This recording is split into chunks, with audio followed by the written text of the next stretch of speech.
نصلی علی رسول کریم اما بعد فاعوذ باللہ من الشیطان الرجیم بسم اللہ الرحمن الرحیم یا ایھا النبی قل لازواجک ان کنتن تردن الحیاۃ الدنیا وزینتها فتعالین امتعکن واسرحکن سراحا جمیلا۔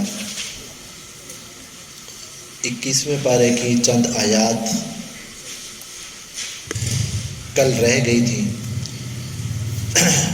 یہاں سے اللہ رب العزت نے آپ صلی اللہ علیہ وسلم کی جو گھر والیاں ہیں، جو تمام مسلمانوں کی مائیں ہیں، ان کا تذکرہ فرمایا ہے۔ ابتدائی اسلام کے اندر معاشی طور پہ مسلمان بہت کمزور تھے، فقر و فاقہ کا دور تھا۔ صحابہ کرام کئی دن تک جو ہے بھوک پیاس برداشت کرتے تھے۔ پھر اللہ رب العزت نے حالات کو تبدیل کیا، پھر اللہ نے وسعتیں نصیب فرمائی، مال دولت کی کثرت آنے لگی۔ آپ صلی اللہ علیہ وسلم اپنی گھر والیوں کو سال کا خرچہ دے دیا کرتے، بھئی یہ تمہارے سال کا خرچہ ہے۔ لیکن قربان جائیے ازواج مطہرات پہ کہ وہ سال کا خرچہ چند دنوں کے اندر صدقہ خیرات کر کے ختم کر دیں گے۔ آگے اللہ نے زندگی دی ہے تو رزق بھی دے گا۔ تو آپ صلی اللہ علیہ وسلم تو خرچہ سال کا دے دیتے نا، اپنی ذمہ داری پوری کر لیتے آپ صلی اللہ علیہ وسلم، لیکن وہ ہماری امیوں کی شان دیکھیں کہ وہ سارا اللہ کے راستے میں دے دیتی۔ تو جب مال دولت کی کثرت ہوئی نا، فتوحات ہوئی، تو انہوں نے عرض کیا محبوب ہمارا خرچہ بڑھا دیجئے، یہ آپ جو خرچہ دیتے ہیں یہ تھوڑا ہے۔ اب جس آدمی کا ہاتھ کھلا ہو جائے اللہ کے راستے میں، اب دیکھیں ازواج مطہرات سال کا خرچہ چند دنوں میں اللہ کے راستے میں دے دیتی ہیں، تو ان کے پاس اگر لاکھوں بھی آئے گا تب بھی اللہ کے راستے میں دے دیں گی۔ تو آپ صلی اللہ علیہ وسلم نے فرمایا کہ بھائی تمہیں سال کا خرچہ پورا مل رہا ہے اور جو ہے نا کفایت کے ساتھ جو ہے نا تمہارا گزر اوقات ہو سکتا ہے، میرے پاس اتنا مال، اب تو تم مال کے اندر مشغول ہو جاؤ گے۔ پھر اب آپ صلی اللہ علیہ وسلم نے ناراضگی کا اظہار کیا اور فرمایا کہ 1 مہینہ تک میں اپنی بیویوں کے قریب نہیں آؤں گا، قسم اٹھائی آپ صلی اللہ علیہ وسلم۔ اب اس کے بعد یہ آیات نازل ہوئی کہ میرے مدنی کریم اپنی ازواج سے کہہ دیجئے 2 چیزیں ہیں، تمہیں اختیار ہے، جس کو چاہو پسند کرو۔ ایک طرف اللہ رب العزت اللہ کے محبوب صلی اللہ علیہ وسلم ہے اور اسی طرح گزر اوقات چلنا ہے، ایک طرف تو یہ چیز ہے، دوسری طرف مال دولت اور پیسہ ہے اور خوشحالی ہے، لیکن اللہ کا محبوب نہیں ملے گا۔ اب تمہاری مرضی کس کو اختیار کرتی ہو؟ تو جب یہ آیت نازل ہوئی نا تو آپ صلی اللہ علیہ وسلم سب سے پہلے حضرت عائشہ رضی اللہ عنہا کے پاس گئے، فرمایا کہ عائشہ میں تم سے ایک بات کہتا ہوں، اپنے ابا سے مشورہ کر کے پھر بتانا۔ انہوں نے عرض کیا محبوب آپ بتائیں۔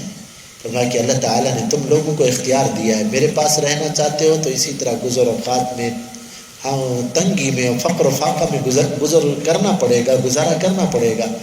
اگر دنیا اور مالی وسعت چاہتے ہو تو تمہیں پھر طلاق دے دوں گا، پھر مالی وسعت مل جائے گی لیکن اللہ کا نبی نہیں ملے گا۔ انہوں نے عرض کیا محبوب بھلا اس بارے میں بھی مشورہ کرنے کی ضرورت ہے؟ ہم دنیا کو لات مارتے نہیں چاہیے ہمیں دنیا، ہم اسی پیٹ پہ پتھر باندھ کے آپ کے ساتھ گزارا کریں گی، ہمیں تو اللہ اور اس کے محبوب چاہیے بس۔ اور حالات نے یہ کر کے بھی دکھایا۔ امی عائشہ صدیقہ رضی اللہ عنہ فرماتی ہیں ہمارے گھر میں 1 مہینہ تک آگ نہیں جلتی تھی، پکانے کے لیے کچھ ہو تو آگ جلے۔ تو کسی نے پوچھا پھر امی گزارا کیسے کرتے تھے، آخر انسان ہے؟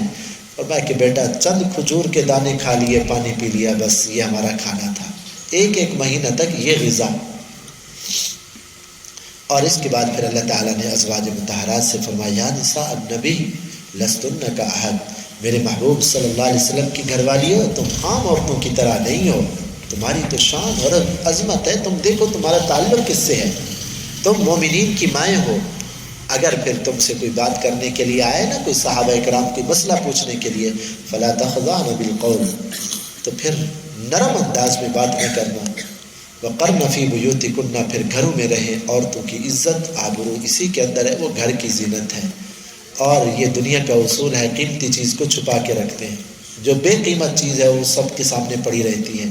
تو اللہ نے عورت کو عزت اور قیمت دی ہے کہ یہ گھروں میں رہے. وَقَرْنَ فِي بُيُوتِكُنَّ وَلَا تَبَرَّجْنَ تَبَرُّجَ الْجَاهِلِيَّةِ الْأُولَى.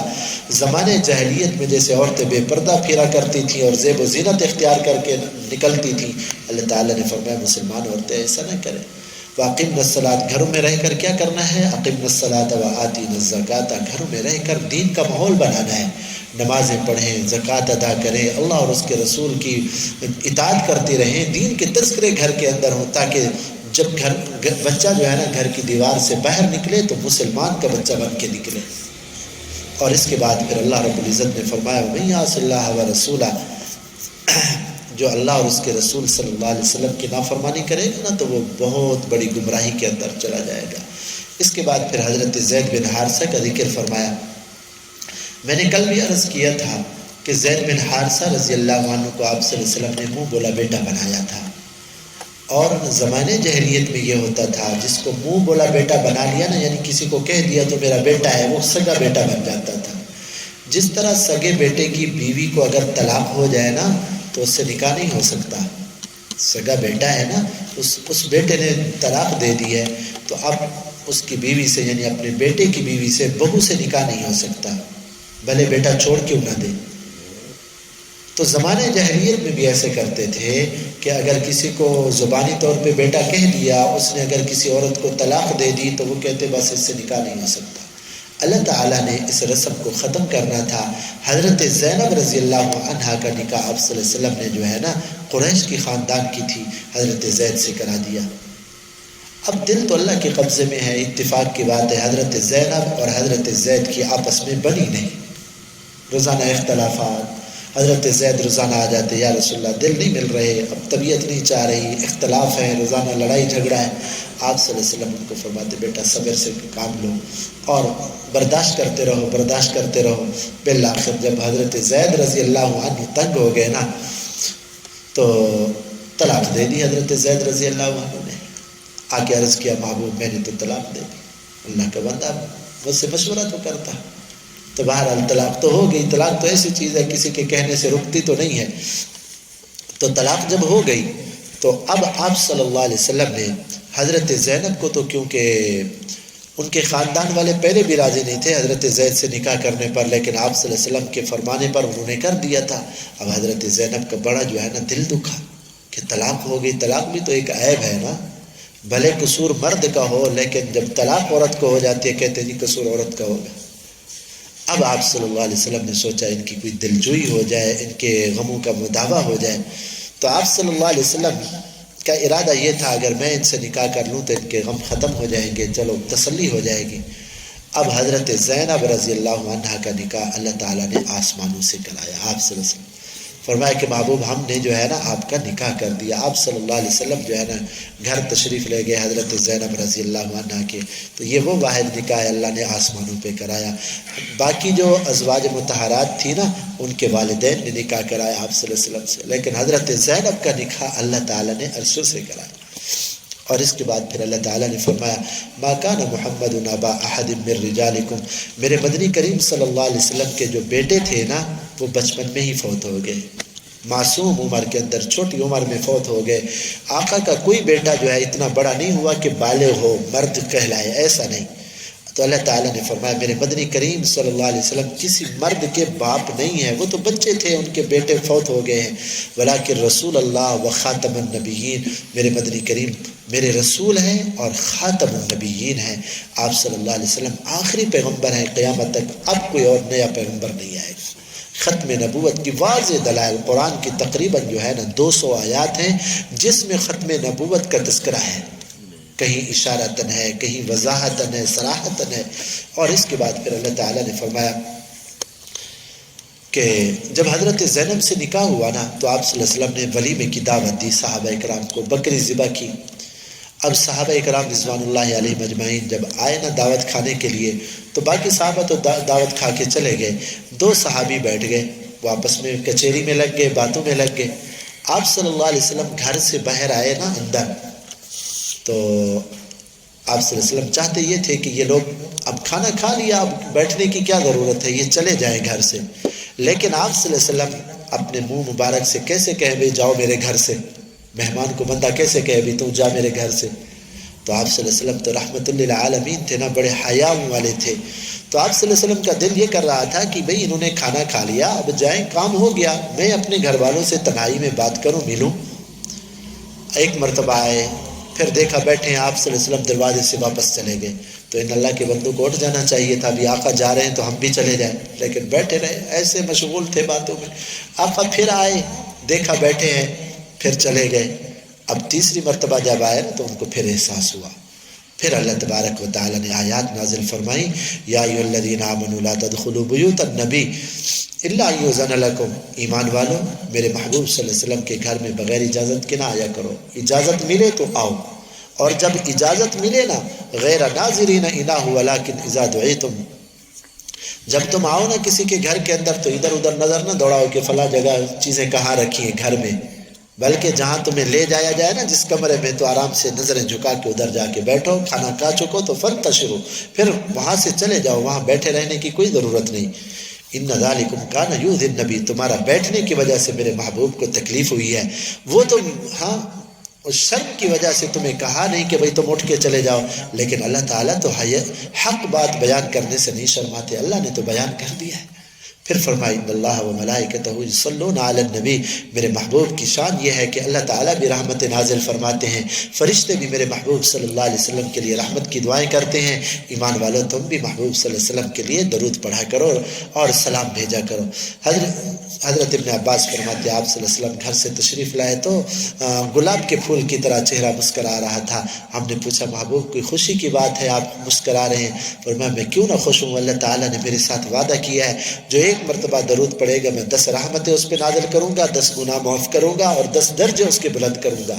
یہ عام دنوں کے اندر بات ہے. جمعے والے دن جو ایک مرتبہ درود پڑتا ہے اللہ تعالیٰ 70 رحمتیں نازل فرماتے ہیں، اور رمضان المبارک میں پھر اللہ تعالیٰ 70 گناہ اور بڑھا دیتے ہیں. یہ شان ہے. درود شریف وہ عبادت ہے جو کبھی رد نہیں ہوتی. جس عبادت کے ساتھ درود شریف مل جائے وہ عبادت قبول ہو جاتی ہے. دعا کے آداب میں سے یہ ہے، پہلے بھی درود شریف پڑھے، آخر میں بھی درود شریف پڑھے، جب درمیان میں جتنی دعائیں چاہے مانگے تو یہ مہر لگ جاتی ہے، اللہ تعالیٰ کی بارگاہ میں یہ دعا سیدھی پہنچتی ہے اور قبول ہوتی ہے. پھر اللہ تعالیٰ نے فرمایا میرے محبوب صلی اللہ علیہ وسلم اپنی بیویوں کو، اپنی بیٹیوں کو اور مسلمان عورتوں سے فرما دیجئے کہ بہر اگر ان کو جانا بھی پڑے نا تو پھر یدنین علیہن من جلابیبہن، ایک لمبی چادر ڈال کے جایا کریں، پردہ کر کے جایا کریں. اور اس کے بعد پھر اللہ تعالیٰ نے اس امانت کا ذکر فرمایا ہے کہ اللہ تعالیٰ نے آسمان اور زمین پہاڑوں پہ امانت کو جو ہے نا پیش کیا کہ میں تمہیں اپنے احکام کا پابند بنانا چاہتا ہوں تو تم اس امانت کو اٹھا سکو گے. تو آسمان نے عرض کیا اللہ میں نہیں اٹھا سکتا، زمین نے کہا اللہ میں نہیں اٹھا سکتی، پہاڑ نے عرض کیا اللہ میں برداشت نہیں کر سکتا اس امانت کو. وحملها الانسان، اللہ تعالیٰ نے انسان سے کہا ہاں بھائی میں تمہارے اوپر احکام نازل کروں گا، بھیجوں گا تمہارے پاس، تم اس پہ عمل کرو گے، اس امانت کو اٹھاتے ہو؟ انسان نے کہا جی اٹھائیں گے. اللہ تعالیٰ نے فرمایا انہ کان ظلوما جہولا، انسان انجام سے واقف نہیں تھا کہ اس امانت کا کتنا بڑا بوجھ ہے، اور ظالم بھی ہے انسان، امانت اٹھا کر پھر اس کا حق بھی ادا نہیں کرتا. اس کے بعد پھر سورہ سبا ہے، اللہ کی حمد و ثنا سے شروع ہوتی ہے. حضرت داؤد علیہ السلام، سلیمان علیہ السلام کا اللہ نے ذکر فرمایا. حضرت داؤد علیہ السلام کو اللہ نے معجزات دیے. ایک تو آواز کا معجزہ تھا، جب حضرت داؤد علیہ السلام تسبیح کرتے تو اڑتے ہوئے پرندے بھی رک جاتے اور ان کے ساتھ تسبیح میں شروع ہو جاتے، پہاڑوں سے بھی تسبیح کی آواز آنا شروع ہو جاتی. اور اللہ تعالیٰ نے لوہے کو جو ہے نا پھر تانبے کو ان کے لیے جو ہے نا ایسے بنا دیا جیسے پانی ہوتا ہے تانبا، تو اس سے حضرت داؤد علیہ السلام جو ہے نا زرے بنایا کرتے تھے، اور اس سے جو ہے نا گویا کہ. اور اس کے بعد پھر حضرت سلیمان علیہ السلام کا ذکر ہے. اللہ تعالیٰ نے ان کو بھی بے مثال بادشاہت عطا فرمائی تھی. لوہے کو ان کے لیے نرم کر دیا تھا، لوہا ان کے ہاتھ میں آتا تو ایسے جیسے موم ہوتا ہے نا ایسے نرم ہو جاتا، اور اپنی مرضی سے جو کچھ چاہتے بنا لیتے. اللہ نے جنوں پہ بھی، انسانوں پہ بھی، ہواؤں پہ بھی، پرندوں کے اوپر بھی اللہ نے حکمرانی دی تھی. اور بیت المقدس کی تعمیر کرنے لگے حضرت سلیمان علیہ السلام. تو کیا کیا، لوگوں کا نظریہ اس وقت یہ تھا کہ جنات کو غیب کا علم ہوتا ہے، جنات غیب کی باتیں جانتے ہیں۔ تو اللہ تعالیٰ نے لوگوں کے اس نظریے کو ختم کرنے کے لیے یہ کیا، حضرت سلیمان علیہ السلام سے فرمایا بھائی بیت المقدس تعمیر کرو۔ حضرت سلیمان علیہ السلام نے حکم دیا، انسانوں کے مزدوروں کو بھی، مستریوں کو بھی، اور جنات کے جو مزدور مستری تھے نا ان سے بھی، چلو بھائی اس پہاڑ کو توڑ توڑ کے پتھر لا کے بیت المقدس بناؤ۔ اب جنات کیسے جو ہے نا انکار کریں، تو وہ ڈر کے مارے جو ہے نا پہاڑوں کو توڑ رہے ہیں اور جو ہے نا بنا رہے ہیں۔ حضرت سلیمان علیہ السلام نے جو ہے نا ایسے لاٹھی سامنے رکھ کے ایسے ٹیک لگا کے کھڑے ہوئے، تو وہ یہ سمجھ رہے ہیں کہ گویا کہ سلیمان علیہ السلام ہمارے نگرانی کر رہے ہیں، اور وہ ڈر کے مارے ترچھی آنکھوں سے بھی دیکھتے ہیں کہ دیکھ رہے ہیں سلیمان علیہ السلام نہیں دیکھ رہے، تو ان کو پتہ ہے کہ حضرت سلیمان کھڑے ہیں تو چپ کر کے کام کر رہے ہیں۔ اللہ تعالیٰ نے ادھر ہی حضرت سلیمان علیہ السلام کی روح کو قبض کر لیا، موت آ گئی۔ اب کسی کو کوئی پتہ نہیں، ایسے کھڑے ہیں بالکل ٹھیک ٹھاک کھڑے ہیں، ایسے دیکھ رہے ہیں حضرت سلیمان علیہ السلام، اور جنات بھی ایسے سمجھ رہے ہیں کہ سلیمان ہماری نگرانی کر رہے ہیں علیہ السلام۔ اللہ تعالیٰ نے یہ جو دیمک ہے نا جو لکڑیوں کو کھاتی ہے، لکڑی کو کھاتی ہے نا دیمک، اللہ نے اس کو حکم دیا چل تو کھانا شروع کر لکڑی کو۔ اس نے نیچے سے کھانا شروع کیا، اور جب لکڑی تھوڑی سی کھوکھلی ہوئی نا تو وزن آیا، تو وہ لکڑی نیچے گری نا، ٹوٹی، تو حضرت سلیمان علیہ السلام ایسے گر گئے۔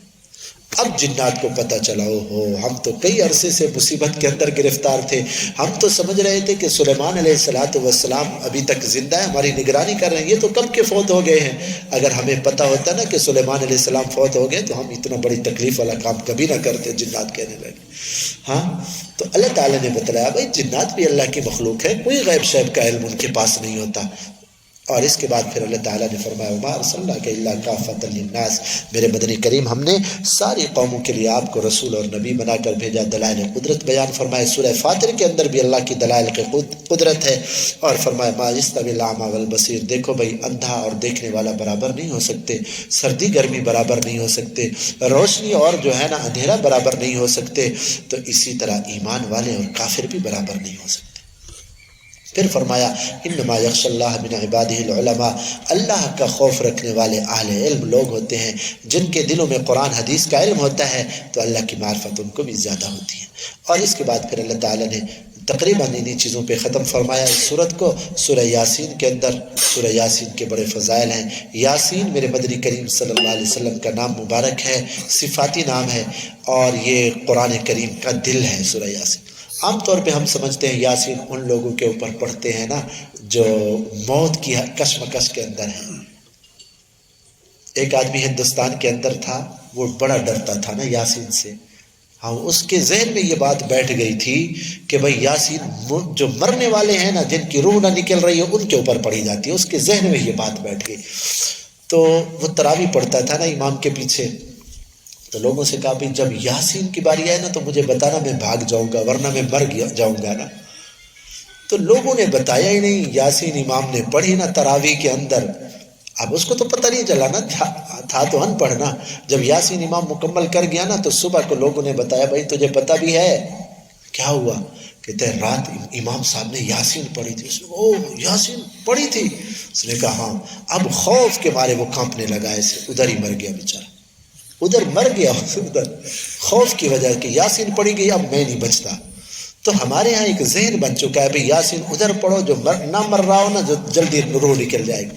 حالانکہ یاسین اس کے لیے نہیں، ہاں پڑھنی چاہیے، لیکن یاسین زندوں کے لیے ہے کہ اس سے ہدایات لیں، سبق لیں۔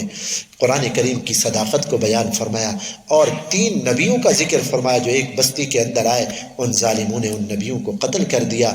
ایک حبیب بن نجار ایک نیک بزرگ آدمی تھے، اس نے جب دیکھا نا کہ قوم نے نبیوں کو قتل کر دیا، انہوں نے کہا ظالموں یہ کیا کیا، اللہ کے عذاب کو تم نے دعوت دی ہے، صرف اس وجہ سے قتل کیا کہ یہ لوگ کہتے ہیں کہ اللہ کو ایک مان لو بس۔ انہوں نے کہا اچھا تو بھی ان کے ساتھ ہے، تو اس کو بھی قتل کر دی، اس کو بھی قتل کر دی۔ اور جب وہ شہید ہوا نا، شہادت کے بعد اللہ نے جب اس کو جنت دینا تو جنت میں کہنے لگا وَمَا لِيَ لَا أَعْبُدُ الَّذِي فَطَرَنِي وَإِلَيْهِ تُرْجَعُونَ، جس اللہ نے مجھے پیدا کیا میں اس کی کیوں نہ عبادت کرتا، کاش یا لیت قومی یعلمون، میری قوم کو پتہ چل جاتا اللہ کے راستے میں جان مال کو لگا کر آنا اور شہادت کا رتبہ پانا اللہ کے ہاں کتنا مقام رکھتا ہے، کاش میری قوم کو معلوم ہو جاتا۔ حضرت ابن عباس فرماتے ہیں یہ اپنی قوم کا بڑا خیر خواہ تھا، زندگی میں بھی خیر خواہی کی، ان کو گناہوں سے بچانے کی کوشش کی، مرنے کے بعد بھی اپنی قوم کی فکر کر رہا ہے، کاش میری قوم معلوم کر لیتی۔ اللہ نے پھر دلائل قدرت بیان فرمایا، قیامت کا تذکرہ فرمایا، تقریباً انہی قیامت کے تذکرے پہ پھر فرمایا السلام جو ہے نا ممتاز اليوم ایھا المجرمون، آج تو دنیا کے اندر مسلمان کافر ملے جلے رہے ہیں، ایمان والے بھی اور بے ایمان بھی، فرما بردار بھی نافرمان بھی اکٹھے رہ رہے ہیں، لیکن کل قیامت کے دن اعلان ہو جائے گا آج الگ ہو جاؤ، ممتاز اليوم ایھا المجرمون، مجرموں آج الگ ہو جاؤ، نیک بندوں سے الگ ہو جاؤ، نافرمانو، نمازیں پڑھنے والے الگ ہو جائیں، بے نمازی الگ، روزہ خور الگ ہو جائے، روزہ رکھنے والے الگ ہو جائیں، اور وضاقتہ دینی والے الگ، بے دین لوگ الگ ہو جائیں، کافر الگ، مسلمان الگ، اس طرح جماعتیں بنائی جائیں گی، بڑا ہولناک منظر ہوگا۔ اور اس کے بعد پھر اللہ رب العزت نے جو ہے نا سورہ صافات ہے، اس کے اندر تقریباً آخرت کا ذکر ہے، حضرت ابراہیم کا بھی ذکر ہے، حضرت موسیٰ علیہ السلام کا اور حضرت لوط علیہ السلام کا بھی ذکر ہے، اور حضرت ابراہیم علیہ السلام نے جو بیٹے کو ذبح کیا تھا نا، خواب، پیغمبر کا خواب سچا ہوتا ہے، وہی ہوتا ہے کہ پیغمبر کتنا اللہ کے حکم کے آگے عمل کرنے والے ہوتے ہیں، تو اللہ نے اس کا بھی ذکر فرمایا۔ پھر سورہ صاد کے اندر بھی قرآن کی صداقت، اور اسی طرح حضرت سلیمان علیہ السلام کا ذکر، حضرت داود علیہ السلام کا، حضرت ایوب علیہ السلام کا۔ حضرت ایوب وہ پیغمبر ہیں، اللہ نے بڑا مال ان کو دیا تھا، ہر وقت پھر بھی اللہ کا شکر کرتے۔ شیطان نے کہا اللہ ایوب علیہ السلام کو کون سی تو نے کمی دی ہے کہ تیرا شکر نہ کرے؟ مال ہے، اولاد ہے، جائیدادیں ہیں، زمینیں ہیں، جانور ہیں، سب کچھ تو نے دیا، اب شکر نہیں کرے گا تو کیا کرے گا؟ اللہ تعالیٰ نے فرمایا ظالم، میرے بندے ایسے نہیں ہوتے، میں جس حال میں بھی رکھتا ہوں میرے بندے ہر حال میں شکر کرتے۔ پھر حالات آئے، آزمائش کا دور آیا، اولاد جتنی بھی تھی فوت ہو گئی، مال دولت جتنی بھی تھا ضائع ہو گیا، زمینیں بنجر ہو گئیں، جانور مر گئے، اور خود حضرت ایوب علیہ السلام کے اوپر، جسم کے اوپر آزمائش آئی، تکلیف میں مبتلا ہوئے، اور رشتہ داروں نے چھوڑ دیا، 18 سال تک بیمار رہے، 18 سال تک۔ بیوی نے کہا حضرت دعا کریں اللہ تعالیٰ بیماری کو ٹال دے، فرمایا مجھے حیا اور شرم آتی ہے، 50 سال میں نے صحت کے گزارے، نعمتوں کے گزارے، اب 18 سال ہوئے آزمائش کو، اور اللہ سے مجھے شرم آتی ہے میں کہوں کہ اللہ ان کو ختم کر دے۔